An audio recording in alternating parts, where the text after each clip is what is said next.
Нұрдың бастауы. Әу баста мекенсіз, мысалсыз, барлығымен бірлігіне ой жетпейтін Аллах тағала бір тамшы нұрды жаратты. Жарық нұр жарқырап шыққан бойда жаратқанға құйқылжыта зікір айтып, қараңғы кеңістікке сәуле шаша бастады. Ұлық Алла ерекше махаббатпен ол нұрға Мұхаммед деп есім берді. Оның есімі Алланы өте көп ұлықтаушы деген мағынаны білдіретін. Осылайша ең бірінші Мұхаммедтің нұры пайда болды. Нұр Құдайдың құдіретімен тауыс құстың бейнесіне енді. Аллах: «Әй менің аяулы нұрым, сен менің мейір махаббатымнан жаралдың, сондықтан мәңгі бақи мейірім шапағаттың сөнбес жарығына айналасың» деді. Осыдан соң нұрдың шұғыласынан ақылды жаратты да: «Әй ақыл, сен менің құлдарыма берген ең ұлы нығметім боласың. Менің шексіз жомарттығымның айқын дәлелі сенсің. Себебі құлдарым дүниенің жасырын сырларын сенің нұрыңмен таниды. Сенің себебіңнен мен әлемдерге рахым нұрын жіберем. Сенің тынысың рухани ілім болмақ. Көзіңе ұятты ұялаттым, тіліңе ақиқатты дарыттым, құлағыңа хикметті сіңірдім, жүрегіңе шапағатты қондырдым, ерік қалауыңа рахымды қосақтадым, басыңа парасатты қойдым, өзіңе сабырды серік еттім. Есіңде болсын, сабырсыз құлға сауақыл нәсіп болмайды» деді. Сосын Мұхаммедтің нұрының бір ұшқыннан сабырды жаратты да ақылмен қауыштырды. Сабырда жаралған сәттен бастап Раббысына мақтау мен мадақ айтып, тілін калимаға келтірді. Құдай тағала екеуіне махаббат назарын төгіп: «Мен енді екеуіңе иман мен таухидты нәсіп етем. Құлдарым менің бірлігімді екеуің арқылы таниды. Ақылды ерден иман қашып құтылмайды, сабырсыз ерге иман тоқтамайды» деді. Сол кезде ақылдың көңілі тасып, Алланың ең кемел жаратқан сүйіктісі мен екемін деп ойлады. Аллах тағала: «Әй ақыл, көңілің тасымасын, сен алдымен төбеңе назар сал» деді. Ақыл жоғары қарап еді, толған айдай жайнап тұрған асыл нұрды көрді. Ол жарыққа қарап: «Сен кімсің?» деп тамсанып: Нұр: «Әй ақыл, сен менің шұғыламсың. Аллахым сені өзінің құлдарына менен нығмет етіп жаратты. Сенің мәртебең менімен ғана өсет» деді. Ақыл: «Сенің атың кім?» деді. «Менің атым Мұхаммед. Жаббархақ мені өзінің мейірім махаббатынан жаратты. Енді күллі әлем менің нұрымнан өсіп өніп, жан жаққа таралмақшы» деді. 12 дария. Жаббархақ ғайыптан тағы да 12 дария жаратты. Оның біріншісі әділет дариясы, екіншісі ынсап дариясы, үшіншісі бауырмалдық дариясы, төртіншісі мейірім дариясы, бесіншісі бекзаттық дариясы, алтыншысы сұлулық дариясы, жетіншісі имандылық дариясы, сегізінші өнер, тоғызыншысы білім, оныншы ұждан, 11-ші ізгілік, 12-ші шапағат дариясы еді. Пайғамбардың нұрын әр дарияға 1000 жылдан малындырып шомылдырды. Нұр дарияның ішінде тұрғанда әр демінде «Лә иләха иллалла» деп зікір айтып тұрды. Сөйтіп, нұрды кемел дәрежеден ең кемел сатыға тағы да көтерді. Дариядағы барлық ізгілік пен парасат нұрға сіңіп толысты. Ол дариядан шыққан соң Құдай тағала 4 бұтақты бәйтерек жаратып, тауысты теректің үстіне салтанатпен қондырды. Оның басына ләулік тәжін кигізді. Сол кезде нұр жаратушы есіне тағзым етіп 5 рет сәждеге бас қойды. Кейін бұл ишара 5 уақыт намаздың негізіне айналды. Толықсып тұрған нұрдан тіршіліктің барлық мүшесі жеке дара бөлініп шыға бастады. Алдымен тауыстың денесінен 124 000 тамшы үзіліп түсті. Олар сол сәтте 124 000 пайғамбардың рухына айналып шыға келді. Қалам мен лаухының жаралуы. Тауыстың оң көзінен 2 тамшы тамды. Одан лаухы мен қалам жаралды. Аллах тағала қаламға жаз деп бұйырды. Әуелден ақырға дейін болатын оқиғаны лаухыдағы тағдыр тақтасына тіздірді. Оған лаухы махфуз деп ат берді. Қалам айнадай жарқырап тұрған тағдыр тақтасына ең бірінші Мұхаммед деп жазды. Қалам жазып болып, «Бұл кімнің есімі?» деді. Жаббархақ: «Әй қалам, әдепті бол. Бұл есімді ерекше құрметпен айтуды бұйырам. Мұхаммедтің нұры болмаса, сен жаралмас едің. Менің сырларыма қанығып, нұрыма шомылып, махаббатыма суарылмас едің. Оған құрмет көрсет және салауат айт» деді. Сол кезде қалам өзінің әдепсіздігіне ұялып, 1000 жыл бойы қорқынышпен дірілдеп жаза алмай тұрып қалды. 1000 жылдан соң барып Мұхаммедтің қасына салауатты қосып жазды. Осыдан бастап Мұхаммед пайғамбардың, Алланың оған игілігі мен сәлемі болсын, аты айтылса салауат қоса жолданатын парыз шықты. Сосын қаламға: «Әй қалам, барлық пайғамбарлардың үмметінің болашақ тағдырын жаз» деп бұйырды. Қалам жаза бастады. Аллах тағала айтты: «Бірінші, адам пайғамбардың үмметінен бастап жаз. Кімде-кім жақын бауырын сүйетін болса, оны жәннат бақшасына кіргізем. Ал мал үшін арын сатып, кісі баласының қанын төксе, тозаққа тастайым. Нұхтың үмметін жаз. Кім оның насихатын тыңдап, ар-ожданды биік ұстанса, пейіштен орын сыйлайым. Ал азғындыққа салынып, ар-иманын саудаға салса, тозағым дайын. Ыбырайымның үмметін жаз. Кім оны мойындап, жомарттық пен қайырымдылыққа құмар болса, Кәусар бұлағынан қанып ішет. Дүние қоңыздықтан жалған дін жасаса, тозақта ішкені у мен захар болады. Мұсаның үмметін жаз. Кімде-кім пұтқа табынбай, Алланы бір деп біліп, надандықпен күресетін болса, жұмағыма кіргізем. Егер ілімді аяқ асты таптап, зорлық-зомбылыққа үйір болса, тозаққа тамызық етем. Ғайсаның үмметін жаз. Кімде-кім жүрегін махаббатқа байласа, пақырлықтан қорықпаса, оны хорларым күтіп алады. Егер сатқындық пен аярлықты елге зорлап таңатын болса, жайы жаһанамда болады» деді. Осылайша барша пайғамбардың үмметін жаздыра берді. 124 000 пайғамбардың үмметі түгел жазылып болды. Соңғы кезек Мұхаммедтің үмметіне келді. Қалам Алланың әмірін күтпестен, егер кімде-кім жүрегін таза ұстап, Құдайдың алдына кіршіксіз жүрекпен келсе, оны пейішпен қуантам. Мұхаммедтің қарабет үмметі Алланың атын жамылып, адам өлтіретін болса, дінді бетперде етіп, қан төгетін болса, ар намысты аяққа таптап, дінді былғайтын болса, там оқтың түбіне тастайым деп жаза бастап еді. Аллах тағала: «Әй қалам», деді әмірлі дауыспен. Қалам қорқып кетті. «Әй қалам», деді тағы да нақтап. «Асықпа, әдепті бол. Бұлар әлемдердің рахымы болатын Мұхаммедтің үмметі». Қалам өзінің әдепсіздік жасағанын түсінді. Алланың қаһарлы әміріне қорқып кетіп, екіге жарылды. Тағы да 2000 жыл бойы зәре-құты қалмай дірілдеп тұрды. Содан бастап қалам екіге жарылмаса жазылмайтын қасиетке ие болды. Ол есін жиған соң: «Уа жасаған ем, не деп жазайын?» деді. Құдай тағала: «Мұхаммедтің үмметі ең қиын кезеңде өмір сүреді. Ол кезде дін ұстаған шоқ ұстағанмен бірдей болады. Ұстаса қолы күйеді, тастаса иманы кетеді. Ол заманда жерлер жақындайды, теңіздер тартылады, дәстүр тәрк болады, дүние қоңыздық сәнге айналады. Бүкіл бұзық пен қызық жердің бетіне шығады. Дүниеде бұрын соңды болмаған әлем-жәлем қызыл-жасыл түрген еді. Ол кезде уақыт 3 есеге қысқарады. Адамдар құлшылыққа уақыт таппай қиналады. Мұндай шырғалаңнан діннің турасын тауып, әділдік үшін күресу екінің біріне нәсіп болмайды. Бірақ сонда да олардың арасында арды күзетіп, әділдікті түзететін дидар талап құлдарым болады. Олар мені сүйеді, мен оларды сүйем. Табанды құлдарым момынға жұмбақ, қара ниет залымдарға қатал келеді. Елді өсек аяңнан қорықпай, хақтың ілімін таратуға тырыса береді. Оларға пейіштен де бөлек артық нығметім бар. Ол менің дидарым. Қияметте менің дидарымнан асқан қызықта нығметте болмайды» деді. Қалам аса ілтипатпен жазып жатты. Заманның қыспағынан ғапылдыққа бой алдырған Мұхаммедтің үмметі көп болады. Оларға Мұхаммедтің шапағаты нығметін нәсіп етем. Себебі мен әділетті Құдаймын.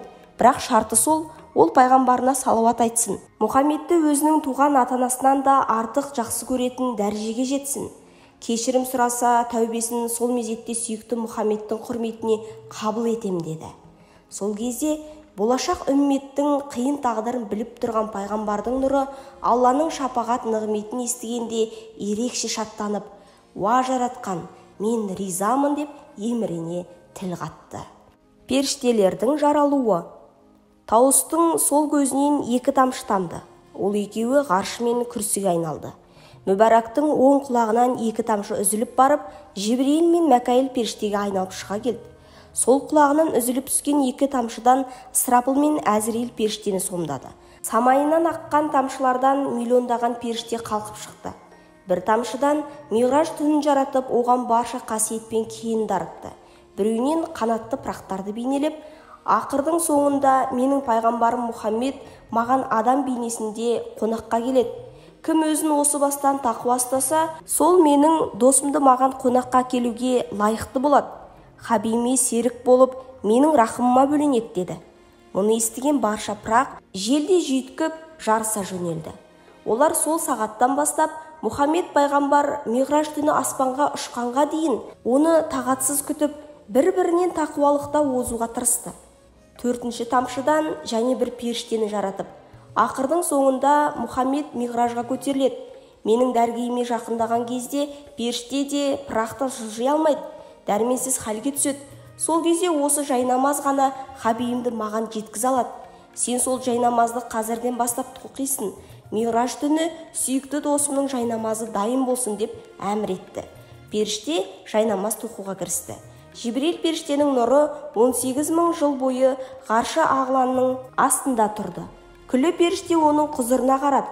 Сонда Жибрил өзін барша жаратылыстан артықпын деп ойлады. Сосын ол: «Уа Аллам, менен де артық, менен де үлкен жаратылған нұр бар ма?» деп сұрады. Сол кезде Алла: «Ей Жабриил, көкке қара» деді. Қараса төбесінде жарқыраған үлкен нұр тұр екен. Көркем нұрдан көзін айыра алмай есеңгіріп тұрып қалды. Есін жинап, зер салып қарап еді, оның қасында 4 нұр және жанып тұр екен. «Уа жасаған, бұл қандай нұр?» деді.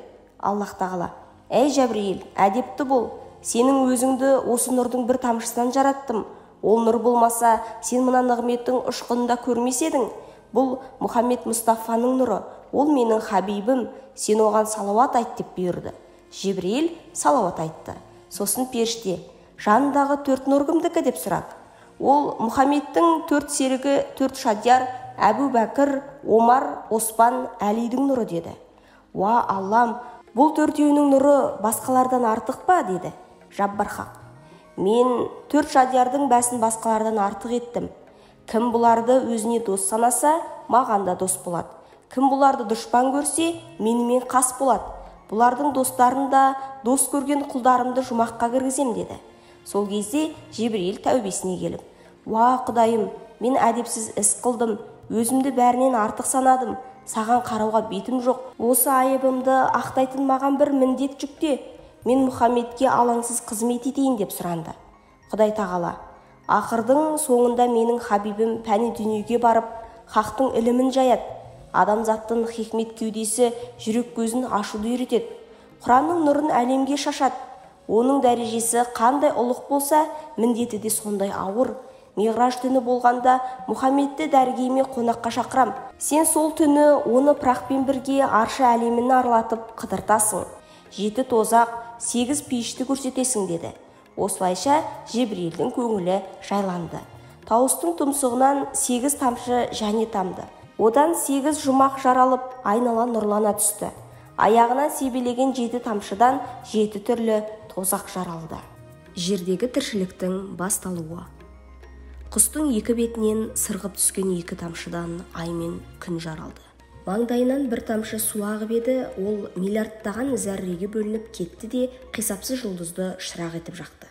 Осылайша қараңғы түнектің шымылдығы серпіле түсті. Тауыстың алқымынан 4 тамшы тағы түсті. Біреуі жер болып дөңгеледі, екіншісі от болып лаулады, үшіншісі су болып буырқанды, төртіншісі жел болып дауылдатты. Езуінен 2 тамшы сырғанап түсті де күндіз бен түнді кезекке келтірді. Оң қанатынан 5 тамшы тарамдалып түсіп келе жатты.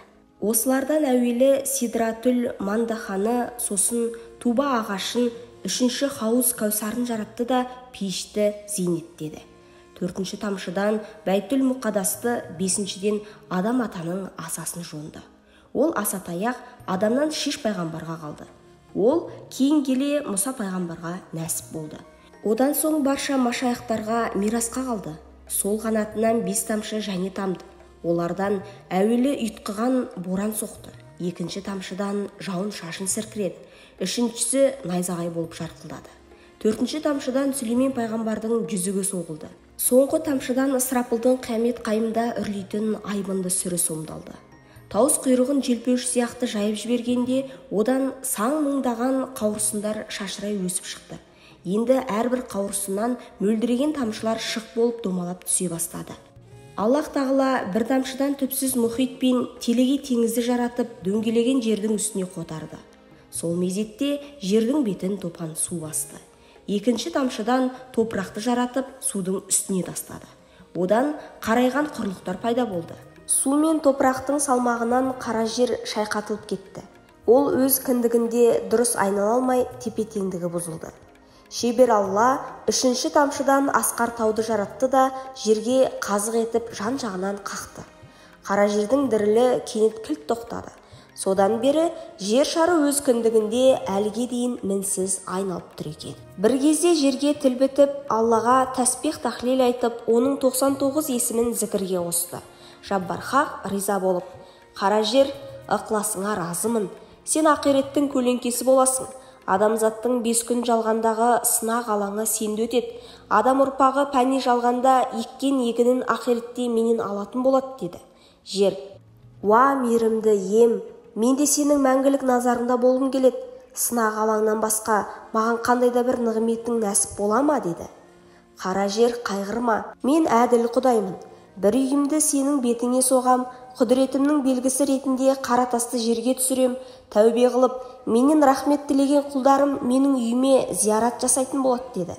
Жердің осы тахлил таспихын айтқан аузы қазіргі Меккенің орны екен. Адам ата жазықты болып жерге кетерде жаратушысы былай дейді: «Әй адам, жерге барған соң менің үйімді соғасың. Мен әлімсақта қара жерге құрмет көрсетемін деп уәде еттім.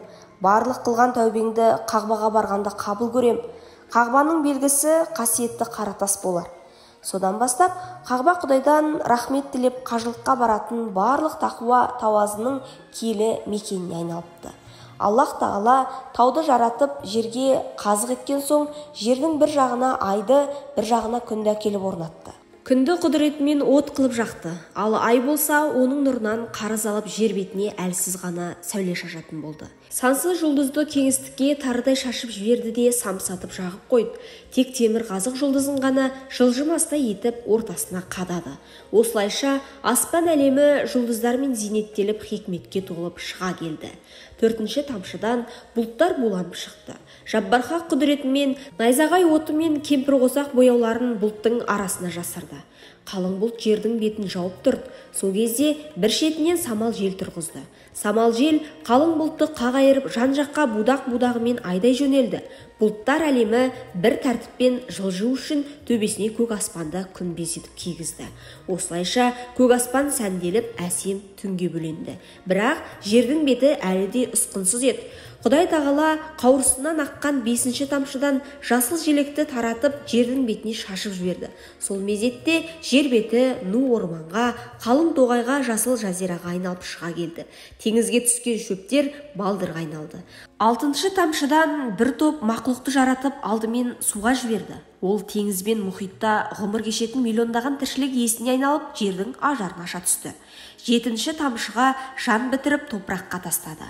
Одан сан мыңдаған жан-жануар мен есебі жоқ жәндіктер өсіп шықты. Осылайша жердің беті тынымсыз тіршіліктің қайнаған мекеніне айналды. 8-ші тамшыны алды да аспан астына шашты.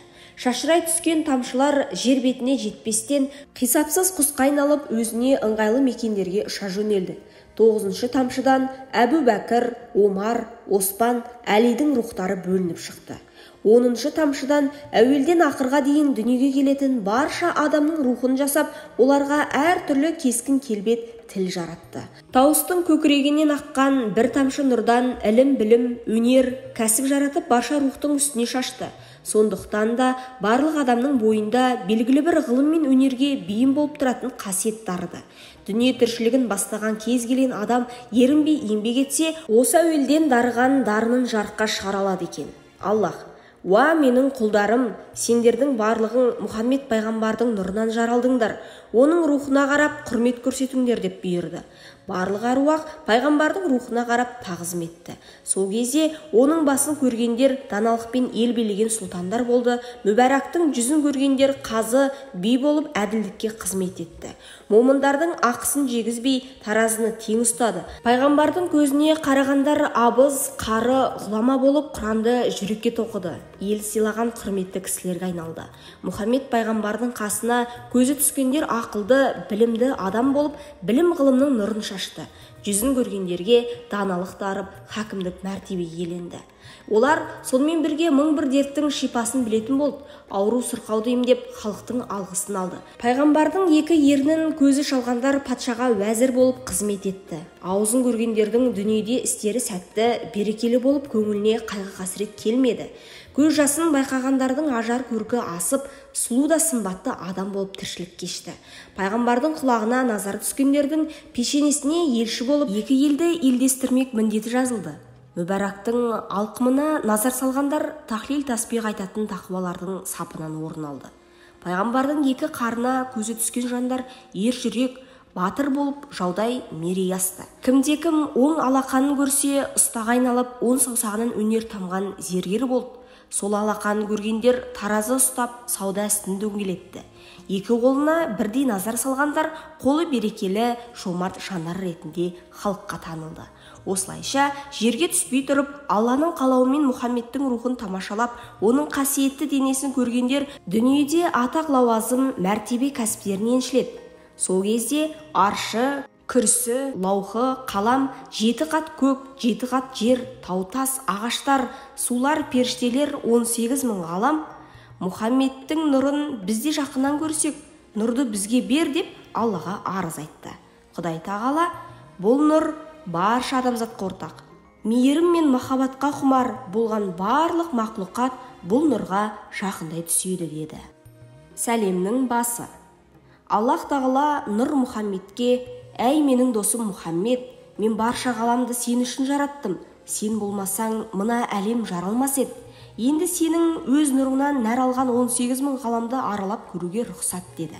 Мұхаммедтің нұры алдымен келіп 4 мұқарап періштеге сәлем берді. Олар пайғамбардың сәлемін қабыл етіп, сол арада кәлем шахадат айтып мұсылман болды. Нұр: сендерді Құдай не мақсатта жаратқан деп сұрады. Олар: біз барша мақлұқпен Құдайдың арасын жалғаймыз деді. Онда менің үмметіме қайырлы болыңдар, адасқан үмметке тура жол нұсқаңдар деді. Олар: егер сенің үмметің күн сайын саған 10 рет салауат айтса, онда Алладан оның 12 дүниеде қайырлы ғұмыр кешуін тілейміз деп уәде етті.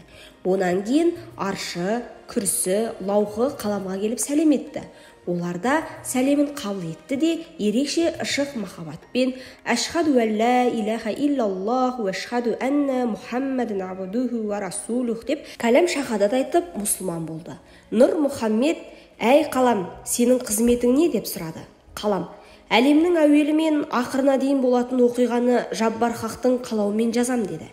Нұр: әй тағдыр тақтасы, сенің қызметің не деп сұрады. Ол: мен барша мақлұқтың тағдырын бекітем, құпия етіп сақтаймын деді. Әй қалам, менің үмметіме тағдырын жеңілетіп жаз деді. Ол: уа ақырдың пайғамбары, егер саған кімде-кім күніне 10 салауат айтса, оның тағдырының жеңіл болуын бір Алладан тілеймін деді. Сонан соң 8 жұмақ пен 7 тозаққа келді. Олар да пайғамбармен сәлемдесіп, шахадат айтып, мұсылман болды. Пайғамбардың нұры: әй жұмақ, сені не үшін жаратты деп сұрады. Ол: жаратқанның әділ деген сипаты бар. Ол дүние сынағынан сүрінбеген құлдарын менімен сыйлайды. Дүниеде көрген қорлық, тартқан азабының өтеуін менен табады деді. Әй тозақ, сені не үшін жаратты деді. Ол: Құдайдың жазалаушы деген сипаты бар. Дүниеде момынның ақысын жеген, әділдікті таптаған, ар-ожданды былғаған күнәһар құлдарын маған тастап жазалайды. Мен оларды өртеймін деді. Нұр осыдан соң қара жерге келіп: сен кімсің деп сұрады. Мен жермін, күллі тіршіліктің қайнаған құтты мекені менде болады деп мақтана жауап берді. Нұр Мұхаммед: баяны жоқ сұм жалған, пәни дүние сенде екен, сондықтан босқа мақтанасың деді. Қара жер жым болды, сосын сумен тілдесті. Әй су, сені Құдай не хикметпен жаратты деді. Мен Алланың ерекше хикметпен жаратылған нығметімін. Күллі кірлеген затты мен тазартам, тіршіліктің бір көзін маған байлаған деп мақтанды. Су, сен бекер мақтанасың. Күллі кірді тазартасың, бірақ өзіңде лас болып ағасың. Құдай қаласа, тіршілікті топан сумен де тоқтата алады деп судың аптығын бір ауыз сөзбен басты. Сонан соң отқа келді де: әй от, сені не мақсатта жаратты деді. От: Мен Алла жаратқан құдіреттің бірімін, менсіз тіршілік болмайды, суықты қашырам, шикіні пісірем, темірді балқытам деп мақтанып сала берді. Нұрмұхамед: сен де босқа мақтанасың. Жануың желден, өшуің судан. Қараусыз қалсаң, тіршілікке қуаныш емес, қасірет сыйлайтын қатыгездігің басым. Өз бетіңше өшуді білмейтін тілсіз жаусың, деді. От сап тыйылды. Сосын желге барып тіл қатты. Сенің мұратың не, деді. Жел: мен бұлттарды айдаймын. Жердің көгеріп көктеуі, қуаңшылықтан құтылып, құлпырып тұруы маған байланған. Сондықтан тіршілік менімен тыныстайды деп мақтанды. Пайғамбар рухы: міндетің жақсы екен, тек ақылың кем екен. Кей кезде жындылықпен іс қыласың. Долданып соққанда гүлденген әлемді жермен жексен етесің. Құбылмалы мінезің мұратыңа көлеңке түсіріп тұр, деді. Желде жым болды. Осыдан соң жер, су, от, жел төртеуі нұрға уәж айта алмай, ауыздарына құм құйылды. Төртеуі ықыласпен кәлима айтып, сол жерде мұсылман болды. Кейін осы төртеуі тіршіліктің тынысына айналды. Үш тентектің төбелесі. Аллах тағала Мұхаммед пайғамбардың бір тамшы нұрынан от, су, жел, топырақты жаратты. От жаралған беттен алаулаған түрін көріп құтырып шыға келді. Сол сәтте өзімен қатар жаралып жатқан су, топырақ, желді қорсынып көз келмеді. Оларға: бәріңнен мен артық жаратылдым, деді көңілі тасып. Желде өзінің күшіне мінсе, дауылға айналатын алапат күші барын байқады. Оттың өрекпіген көңілі желге жақпады. Ол: әй от, әліңе қара, сенің алаулап жануың, бықсып жатуың маған тәуелді. Қаласам өршітем, қаламасам өшірем. Бұдан былай мен бар жерде аузыңды байқамаш, деп қатты кетті. Осы кезде суда бар болып дүние есігін ашты. Ол да таудай толқынға айналып, екпінмен кеп ұрса, тау жығатын күші барын сезіп қойды. От пен желдің таласы судың желігін қоздырды. Ол: әй от, сен олай лепірме, шамаңа қарап шайқа. Бұдан былай су келгенде оттың үні өшеді. Бықсып жануға да шамаң келмей қалады, деді. Сосын желге қарап: әй жел, желігіңді бас. Мен саған қалай қусаң солай дөңгелейтін қаңбақ емеспін. Мені бөгейтін күш жоқ. Қаласам тау мен тасты тесіп өтем, тассам өзен, көлді кесіп өтем, деп желдің аптыққан көңілін басып тастады. Осы сәтте құнарлы топырақ, желік буған үш тентектің мағынасыз таласын тамашалап тұр еді. Олардың шалығы тимесін деп шеткірек тұрды. Үш тентек әй шайға қарамай ұрыс-керісті бастап кетті. Отқа су мен желдің жауабы ұнамады. Көрсетейін мен сендерге, деп ерегісе бастады. Гүрілдеп жатып, жалын атып, шоғын шашты. Шашыраған шоғынан жұлдыздар тұтанды. Жанған жұлдыз көбейген сайын от өршелене түсті. Осы сәтте желді ерегестің желігі буды. Ол да қарап қалмай қара күшін көрсетіп бақты. Ұйытқи соғып, бет қаратпас дүлей дауылға айналды. Ол расымен де күштеп, жанып тұрған сан-санақсыз жұлдызды шоқ-шоғымен ұшырып әкетті. Осылайша ғарыш әлемінде құс жолы пайда болды. Ессіз екеудің ерегесі судың делебесін қоздырды. Ол да күшімді паш етем деп жанған жұлдыздарға тасқын болып атылды. Топан судың астында қалған жұлдыздар бықсып, сөніп бастады. Ғарыштағы жұлдыздың бірі жанып, бірі сөніп жататын содан екен. Үш тентектің мағынасыз төбелесі тіршілікке хикмет сыйламады. Олар не үшін пайда болып, не үшін әрекетке түскендерін өздері ұқпады. Топырақ оларға ісімен үлгі болмаса, сөзімен күлкі боларын ұқты. Сөйтті де шаң тозаң мен қиыршық құмды лаймен біріктіріп құнарлы топырақ түзді. Ынтымақпен үйісіп, ауыз біршілігі жарасқан кезде бүкіл тіршілікке сән берген өсімдік пен жануар қара жерге қарай ағылды. Топырақтың қойны қонышы мен асты үстіндегі тіршіліктің илахи үйлесімін көрген кезде үш тентек ойланып қалды. Олардың ауыз біршілігіне қызғана да көз салды. Олар дау жанжал мен төбелестен түк таппасын түсінді. Олар топыраққа қарап: әй топырақ, байқаймыз, сен озған үстіне озып, біз тозған үстіне тозып барамыз. Бүйте берсек бір-бірімізді жеп тынармыз. Бізге араша түсіп, құтқарсаң етті, деді. Топырақ сонда сөйледі: ұлық Алланың барлығы мен бірлігін ұлықтап, жердегі жайнаған өмірдің өркендеуіне ақысыз қызмет етсеңдер ғана, сендердің өмірлеріне хикмет тарып, жаратқанның назарына ілгесіңдер, деді. Барар жер, басар тауы қалмаған үшеуі жердегі тіршілікке сеп болуға серт берді. Осылайша дүние тіршілігі дүр етіп дөңгеледі.